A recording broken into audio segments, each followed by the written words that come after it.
এই বছর আমার বড় রথ দেখার আর সৌভাগ্য হলো না। কথাটা কেন বলছি, ভিডিওটা পুরোটা দেখতে থাকো, ভিডিও শেষে জানতে পারবে। সো হ্যালো এভরিওয়ান, আমি মৌসুমি চলে এলাম আবার একটা নতুন ভিডিও নিয়ে।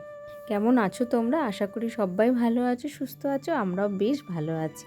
আর দেখো সকাল সকাল রান্নাঘরে কাকে দেখা গেল। আজকে সমস্ত সবজি ওই কেটে দিয়েছে, রান্নার জোগাড়ও করে দিয়েছে। দেখো ধুয়ে পরিষ্কার করে নিজে গুছিয়ে সুন্দর করে রেখেছে। আজকে সকালবেলা উঠেই বললো, মা আমি সবজিটা কেটে দেবো। আমি বললাম কাটতে পারলে কাট, আর আমিও বাধা দিই না, যেটা করতে চাই আমি করতে দিই। আর যেহেতু সামনেই থাকি অসুবিধা হয় না, বটি হোক চুরিতে হোক কাটে, আমি তো সামনেই রয়েছি। আর বড় হচ্ছে কাজ তোকে শিখতেই হবে, কারণ ভবিষ্যতে যাতে কোনো না সমস্যা হয়, চেষ্টা করি আমিও কিছু কিছু কাজ ওকে শিখিয়ে নেবার। তবে হ্যাঁ, এখনকার বাচ্চাদের জোর করে কিছু করানো যায় না, যেটুকু নিজে থেকে ওর ইচ্ছা যায় সেটুকুই করে। তবে হ্যাঁ, ভীষণ পরিষ্কার পরিচ্ছন্ন করে আগ্রহ দিয়েই কাজটা করে, যেটুকু কাজ করে আমার থেকেও ও ভীষণ পরিষ্কার আর গুছুনে। যাই হোক, দেখো কথা বলতে বলতে আজকে আমার হচ্ছে ডাল পোস্ত হবে, যেহেতু আজকে রথের দিন, উল্টো রথ, তো নিরামিষ করেছি। ডাঁটা আলু পোস্ত আর মুগের ডাল লাউ দিয়ে করবো, আর সোমনাইকে একটু পাঁপড় ভেজে দেবো।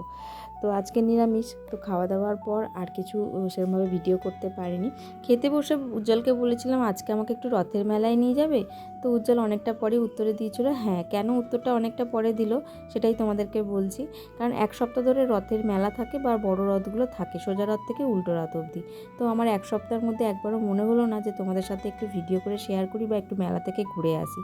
এই আজকে রথের উল্টো রথের দিন আমি যেতে চাইছি মেলা তো প্রচুর ভিড়, মানে যাওয়াই যাচ্ছে না, এত ভিড় রাস্তাঘাট। এখানটা তো ফাঁকা শীতের মোড়ের রাস্তা, কিন্তু মেলা প্রচুর ভিড়। তাও উজ্জ্বল অনেক ভেবেচিন্তে বলেছিল ঠিক আছে নিয়ে যাব, কিন্তু সন্ধ্যেবেলা যখন ও আমায় ফোন করলো তখনও আমি বুঝিনি যে এত রাস্তাঘাটে ভিড়। আমি বলেছিলাম একটু বাদে যাব, কারণ আমার একটা কাজ পড়ে গেছিলো। আমার যখন টাইম হলো রাত্রি 9টার সময়, যখন মেলা যাবো বলে বেরিয়েছি, রাস্তাঘাটে জ্যাম। আর উজ্জ্বল বলছে এত রাত্রিরে যাবে, মেলা থেকে ফিরতে ফিরতে রাত্রি 11টা বেজে যাবে। আমি আর সেই রিস্ক নিলাম না, বললাম মনটা ছোটো করে ঠিক আছে আমি আর মেলায় যাব না। তো উজ্জ্বল বললো চলো তাহলে স্মৃতির মোড়ের এই কমপ্লেক্সের ভেতর মন্দিরটা থেকে তোমাকে ঘুরিয়ে নিয়ে আসি।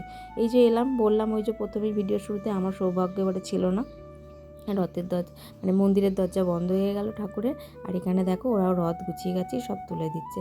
মনটা খুব খারাপ হয়ে গেল। মন ছোটো করে বাড়ি ফেরার সময় উজ্জ্বল বললো তাহলে চলো একটু জিলিপি আর পাঁপড় আর পেঁয়াজি নিয়ে বাড়ি চলে যাই। তো পাঁপড় বাড়িতেই ছিল, আমি বললাম বাড়িতে গিয়ে পাঁপড়টা ভেজে নেব, এখন জিলাপি আর পেঁয়াজি নিয়েই চলে যাই বাড়িতে। আগে জানো তো বড়নগরে জিলিপি পাওয়া যেত না, ওটা ঝুলনে বিক্রি হতো। আগে পেঁয়াজি আর পাঁপড়ই ছিল রথের সময়। যাই হোক, ভিডিওটা তাহলে এখানেই শেষ করছি। ভিডিওটা কেমন লাগলো তোমরা অবশ্যই কমেন্টে জানিও, ভালো লাগলে একটা লাইক করে দিও। আজকের মতো এইটুকুই, সবাই ভালো থেকো, সুস্থ থেকো, আবার নতুন ভিডিওর সাথে দেখা হবে। আজকের মতো টাটা।